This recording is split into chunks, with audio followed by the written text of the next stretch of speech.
बार फिर से कर लेते हैं। शबाब, 10 साल बाद इस तरह का सूर्य ग्रहण अब देखने को मिलेगा और इस बार भी जो ग्रहण लगा है ये कई सालों के बाद लगा है। इस खगोलीय घटना को वहां पर मौजूद सभी अपने अपनी तरह से रिसर्च कर लेना चाहते हैं, देखना भी चाहते हैं, तैयारी हो गई है। वो क्या कह रहे हैं कि जो रेज उत्पन्न होते हैं उनका पॉजिटिव नेगेटिव इम्पैक्ट कैसा होता है जीवन पर।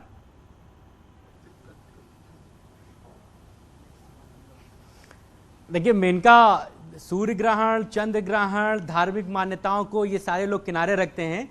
सूर्य ग्रहण की रेजेस का जीवन पर क्या असर होता है ये लोग नहीं मानते, क्योंकि मैंने इससे पहले इन लोगों से बहुत देर तक बात की है। मैं आपको पहले दिखाऊं कि आज जो लखनऊ में दिखेगा सूर्य ग्रहण वो कैसा दिखेगा। देखिए, इन्होंने पहले ही यहाँ पर इस तरह की फोटो बना दी है कि लखनऊ में जो 40% सूर्य ग्रहण दिखेगा वो कुछ ऐसा दिखेगा, कुछ इस तरीके का सूर्य ग्रहण दिखेगा और शाम को 4:36 पे शुरू होगा, 5:29 तक रहेगा।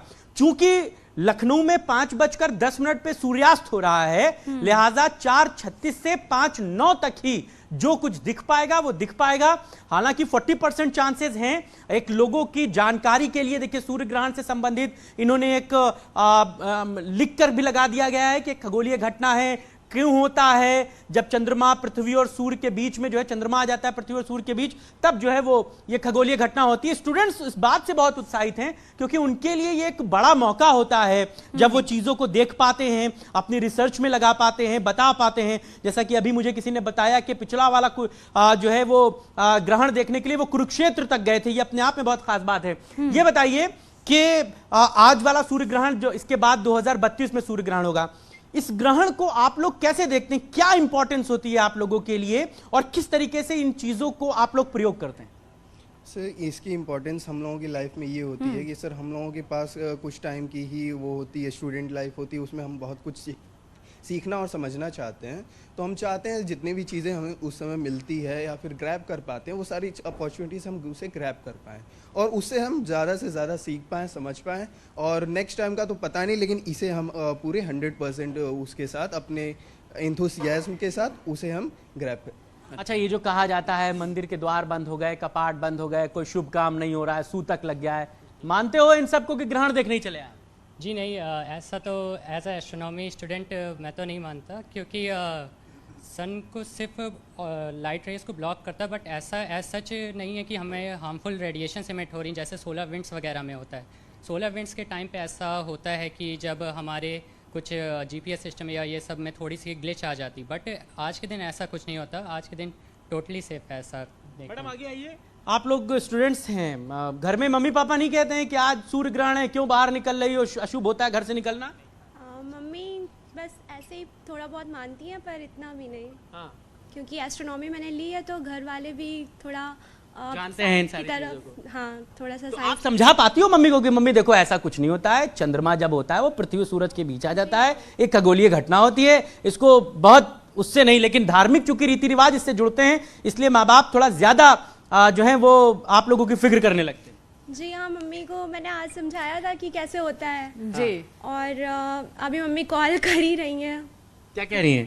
पूछ रही थी कितने बजे से है, कितने बजे तक है। अच्छा, एज ए स्टूडेंट आप लोगों के लिए कितना बड़ा अचीवमेंट है, इसको कैसे देखते हैं? सर, ये एक्चुअली बहुत बड़ा अचीवमेंट है हम लोग के लिए, क्योंकि बेसिकली यूजुअली ये चीज़ रोज़ाना नहीं होती है और हमें ये अपॉर्चुनिटी मिल रही है, हमारे लिए लाइफ टाइम अपॉर्चुनिटी, जैसा कहा भी गया कि लाइफ टाइम अपॉर्चुनिटी है ये। तो एक सोलर इक्लिप्स को हम लोग बाकायदा पूरे टेलीस्कोप के जरिए से हम लोग देखेंगे तो ये बहुत बड़ी अपॉर्चुनिटी है। वाकई खगोलीय घटनाओं में जिज्ञासा लोगों की जुड़ी होती है, जानना चाहते हैं लोग कि आखिर क्या हो रहा है, कैसे हो रहा है और उसका असर कैसा देखने को मिल रहा है।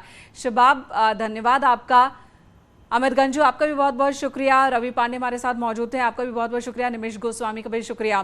तो सूर्य ग्रहण लगने वाला है और इस तरह का अगला सूर्य ग्रहण अब 10 साल बाद लगेगा दिवाली के मौके पर। और उससे पहले भारत की अगर हम बात करें तो 40 से 55% तक हिस्सा सूर्य का ढका हुआ नजर आएगा। और ऐसे में कह सकते हैं कि पूरी तरह से अंधेरा तो नहीं होगा, आंशिक सूर्य ग्रहण है, लेकिन शाम का वक्त है तो इसके ठीक बाद शाम हो जाएगी, सूर्यास्त हो जाएगा, तो इसका इम्पैक्ट देखने को मिलेगा हमें। और बहुत सारे लोग रोमांचित हैं इस पल के गवाह बनने के लिए। और साथ ही पूजा अर्चना का दौर भी इसके बाद शुरू होगा। फिलहाल जब तब का दौर देखने को मिल रहा है मंदिरों में।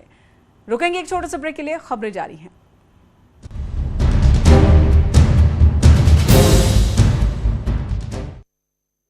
अपना सबसे secret fighter Sukhoi 57 fighter jet की अलाउंस यूक्रेन युद्ध में इस्तेमाल किए जाने पर आई रिपोर्ट। रूस का ये दावा कि उसका सबसे खतरनाक हवाई हथियार है।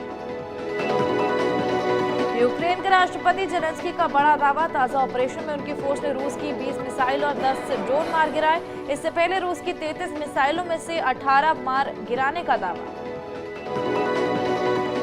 संयुक्त राष्ट्र ने बड़ा दावा किया है, रूस यूक्रेन युद्ध में यूक्रेन में 16,150 नागरिक हताहत हुए, कुछ लोग यूक्रेन से पलायन कर गए।